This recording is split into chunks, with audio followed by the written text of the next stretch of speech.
Hello বন্ধুরা, তোমরা বাড়িতে কে কে মোমো বানিয়ে তোমরা খেতে ভালোবাসো? দেখো আমি আজকে মোমো বানিয়েছি, ফার্স্ট টাইম বানিয়েছি। তোমরা দেখো কী করে আমি বানিয়েছি মোমোটা।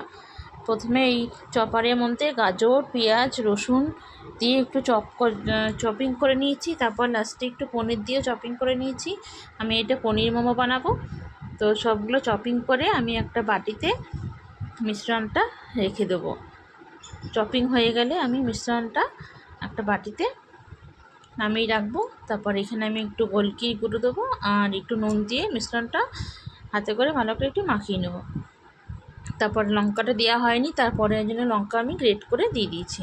তারপর এদিকে দেখো ময়দাটা আমি মেখে নিয়েছি, একটু ময়ম দিয়ে নুন দিয়ে মেখে আমি লুচির মতো করে বেলে মোমোর শেপগুলো আমি এক এক করে সব দিয়ে দিয়েছি। আমি জানি অতটা শেপ ভালো হয়নি, যেহেতু আমি ফার্স্ট টাইম বানাচ্ছি। যদি তোমরা আমাদের ক্ষমা করে দিও, অতটা ভালো এটা হয়নি, কিন্তু খেতে খুব টেস্ট হয়েছে।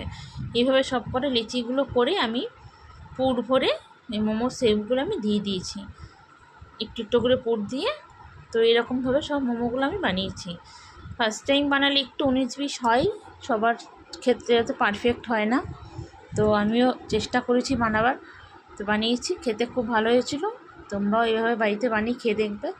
বাইরে খাওয়ার থেকে ঘরে বানিয়ে খাওয়াটা খুবই, একবার ট্রাই করলেই সবাই পেরে যাবে। তো আমিও এই আজকে ফার্স্ট ট্রাই করেছি, তো আমারও বেশ ভালোই লাগলো করে। তো তোমরাও এইভাবে বানিয়ে তোমরা খেও। মোমোগুলোকে প্রথমে এভাবে শেপ দিয়ে ওই জলের মধ্যে বসিয়ে ভাপাতে দিয়ে দিতে হবে, ছাঁকনির উপর দিয়ে। ছাঁকনির মধ্যে প্রথমে একটু তেল ব্রাশ করে নিতে হবে, যাতে মোমোগুলো সেটে না যায়। তেল ব্রাশ করে দেখো শেপগুলো দিয়েছি, খুব একটা খারাপ হয়নি, তো ভালোই হয়েছে। মোমোগুলো খেতে খুব টেস্ট হয়েছিল।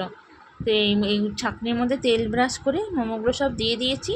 তারপর ওপর দিয়ে আবার তেল ব্রাশ করে সব মোমোগুলোকে এইভাবে আমি বানিয়ে নিয়েছি, ভাপাতে দিয়ে দিয়েছি। এবার থালা দিয়ে একটা ঢেকে দেবো, দিয়ে 15 মিনিট পর আমি খুলে দেখবো ফুল মোমোগুলো সব কটা ফুলে গেছে। তো এইভাবেই সব মোমোগুলো আমি বানিয়েছি। তো তোমাদের ভিডিওটা কেমন লাগলো তোমরা অবশ্যই জানিও। যদি ভালো লেগে থাকে অবশ্যই লাইক, কমেন্ট, শেয়ার করো। দেখো আমি এইভাবে ভাপাতে দিয়ে দিয়েছি সবগুলো, যে থালা দিয়ে ঢেকে দেবো।